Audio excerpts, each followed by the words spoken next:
I love when people throw their academic pedigree in my face. And they've got the wall on their office just wallpapered with all kinds of degrees and diplomas. And but what you find out real quickly is they don't know anything about the pieces of paper on the wall at all. They don't know the subject matter that the pieces of paper they got hanging in their office say that they should know. They don't, because they're not academics. They're ideologues. I'm looking at these economists, and they're so baffled. There was a recent article, baffled. They're baffled by the ruble's resiliency.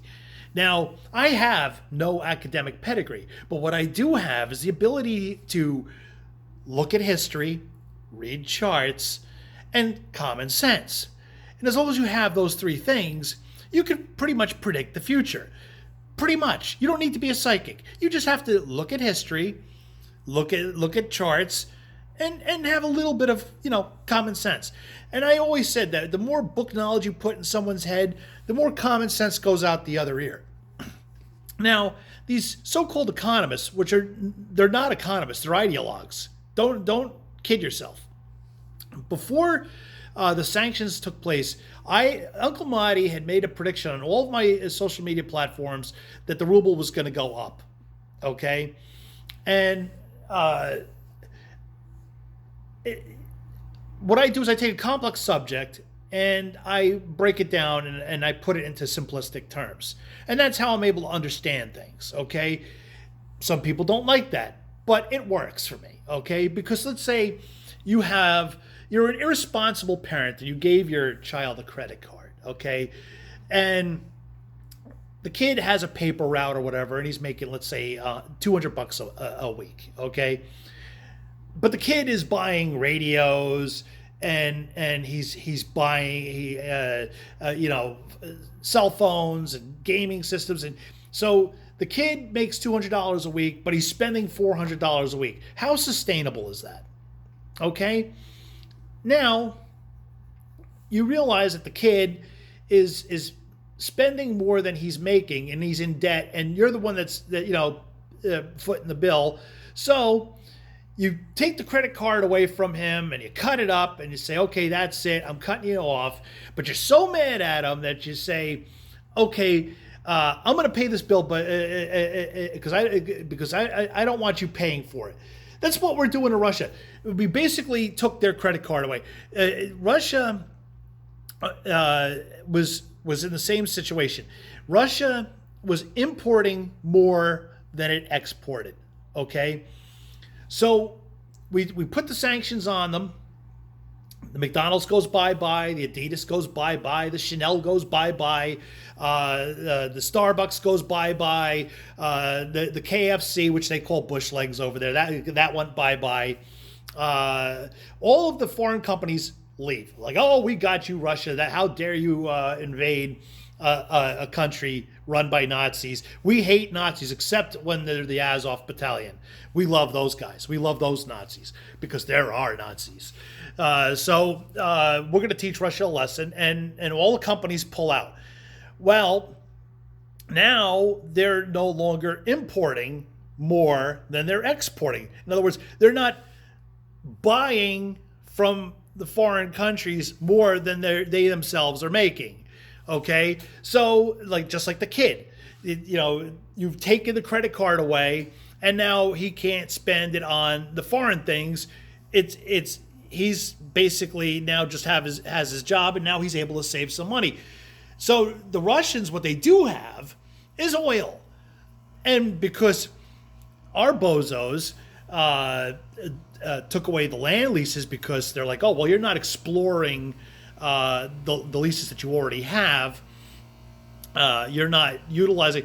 It takes 30 years from the time you have a property to the time you extract oil from it. You have to do research on it. You have to drill test sites. So the predicate for taking away the land leases was that they're saying that you're not using the land. Well, the reason they're not using the land is because they pulled the fucking permits on the drilling.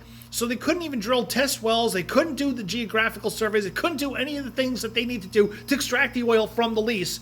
So you took away the thing that was a predicate for something else. So they pull the land leases because they're not utilizing the land, but they're not utilizing the land because you yank the permits to do the things that they need to do to utilize the land. So we have zero energy independence. Zero. None. And guess who has the oil now? Russia. And it was, oh, well, no one's going to do business with Russia. I'm like, how many times have we gotten to agreements with other countries, said we're going to take a particular action, and then we're the only assholes taking the particular action. And they're what did Italy just do? Italy just bought a whole shit ton of rubles so they could buy oil. All the other countries in Europe right now are buying their oil from Russia. Because where else are they going to get it? Tractors and trucks and machinery does not run on unicorn farts. So now Russia is no longer importing more than they're exporting. They're now exporting more than they're importing because you've taken the imports away from them. So, but what about all those people lost their jobs? Well, they're going to get filled by other company. All of a sudden now, instead of Starbucks, you're going to have a Russian company making coffee, and they're going to hire Russian employees, and they're going to be doing just fine.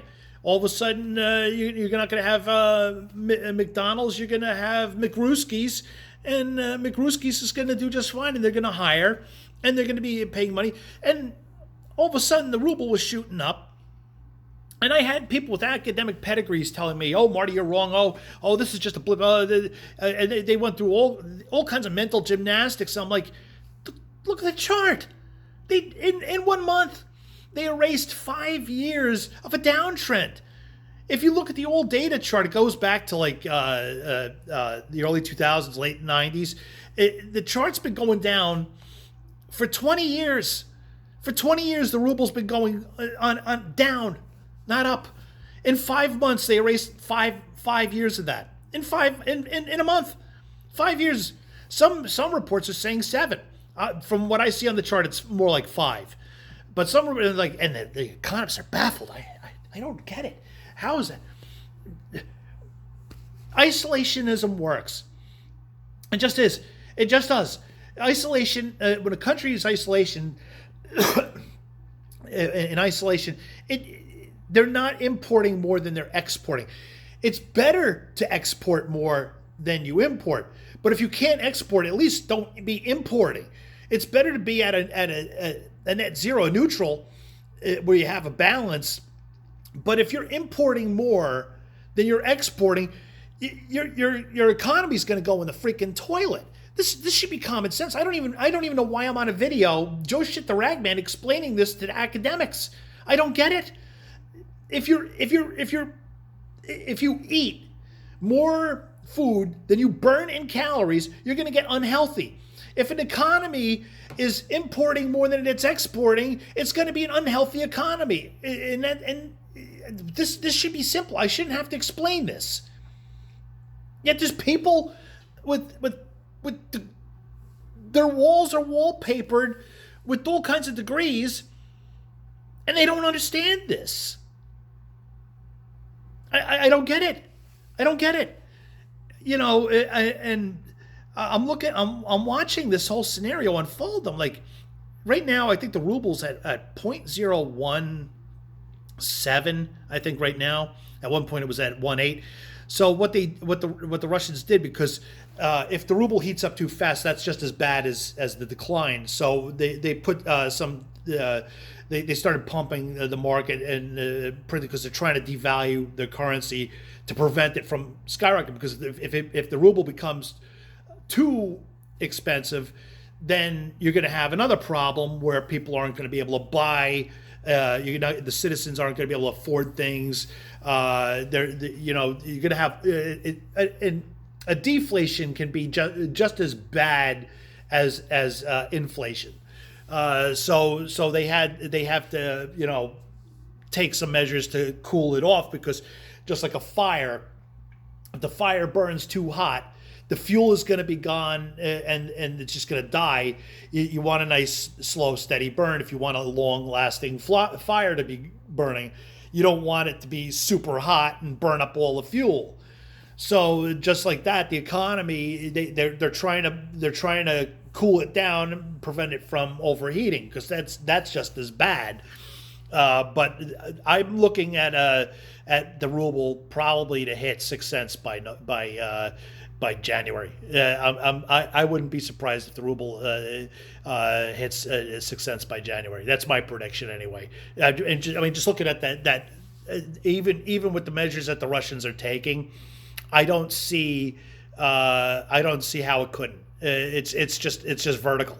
The line's vertical, and now that their economy's based on gold, they're no longer importing more than they're exporting. Now the opportunities for the domestic businesses are now going to be there because they don't have to compete with the foreign companies. They've now created an alternative payment system. The universal system was Stripe for payment processing. But now they've partnered with China to create an alternative payment processing system. So look for Russia to be doing very, very well. Meanwhile, we're going to be hurting. Idiot freaking is draining the oil supply. So he pumps the reserves to bring down the cost. Meanwhile, it's like putting a Band-Aid on an amputation. All emptying the reserves does is it's a Band-Aid. Okay, you're going to flood our market. It's going to bring the prices down a few cents for about a month or two, and then now we don't have any reserves, and it's going to go back up, and you're still going to have to replenish those reserves. The reserves are there for our military and for emergency. It's not there to be a buffer for economic stupidity. That's not why that's there. And then on top of that, we're telling the Russians, you owe us a bunch of money, but we're going to prevent you from paying it so we could ruin your credit. Well, who the fuck cares if their credit is ruined? They're not buying from us, so why would they need the credit? It's basically like going back to the kid scenario. Oh, I took the credit card away from the kid, and you're not going to pay it. I'm going to pay for it, but you're not getting this credit card back. You're telling the Russians, okay, you don't have to pay back their debts, basically is what it comes to. At every turn, the stupidity just gets exponentially worse. So like I said, the gold standard, they don't no longer have to pay their debts back. They're going domestic more than imports. So they're going to be doing fine. Meanwhile, we're in danger of losing the dollar as the petrodollar. The United States is in an interesting position where, because the oil is based on the payments for oil is based on the U.S. dollar, all countries pay for their oil in the U.S. dollar. It allows us to do shit that other countries can't do. We could print the shit out of money. We can write loans to ourselves. We could do all kinds of things financially that other countries can't do, and with that comes a great deal of power and influence. And we get to influence other countries. We get to dictate what they can and can't do. Now, if the Saudis, who are no longer even picking up the phone to speak to Uncle Joe, if the Saudis decide to drop the dollar, whose dollar do you think they're going to use? Most likely, it's going to be the ruble, because half of the oil supply is already on it. And if the Russians become, if the ruble becomes the petro ruble, in other words, their currency is connected to the oil, we are fucked. We're fucked in ways you can't even imagine. And I don't need degrees on my wall. I talk like an idiot, but and I don't have the vocabulary and the book knowledge that some of you clowns have. But some of this stuff is common sense. You're telling me we're going to run on unicorn farts. That's not going to happen. There are no unicorns, and even if there were, you're not going to run your country on unicorn farts. But so far, my predictions that I've been talking about months ago have been coming to fruition, and they're baffled. They're baffled. Meanwhile, we're supporting Nazis. Have you looked at? Oh, that's right. You haven't looked at any of the videos from Ukraine because they're censored. The mainstream media and the tech companies keep that away from you, like the video of the football stadium where every single Ukrainian is popping the German "How do you do," and saying "Sieg Heil" in German, and the fact that most of the bodies coming off of the battlefield all have swastikas and Nazi symbols on them, but as long as there are Nazis, we hate fascism, but as long as it's our fascism, we're cool with it. So this world just falling to shit. But it's all tribalism. It's all my side versus your side, and common sense doesn't mean a goddamn thing. And let's just keep listening to the assholes with the pieces of paper on their walls. How's that working out for you? As you go to $5-6 a gallon gas, and 10 in California. How's that working out for you when it costs you $200 or more to fill your tank? How's it been hanging? Everything going good. I'm glad you're pleased with yourselves. But yeah, hey, normalcy bias and cognitive dissonance is a bitch, isn't it? But then again, what does Uncle Matty know? I don't. My walls don't have any pieces of paper on them. What am I? I guess I'm just stupid. Anyway, that's it. But keep listening to these economic gurus. Especially that clown on CNN. I forget his name. As a general rule, most people, if they want to make really good money, do the opposite. If he says buy, short it. If he says short, go long. That guy's he's great. That guy's been on the air for decades. I don't get him at all. But hey, he's got the papers on his wall, and he's a guru. So hey, mazel tov. Anyway, that's it. I'll catch you later. Bye bye.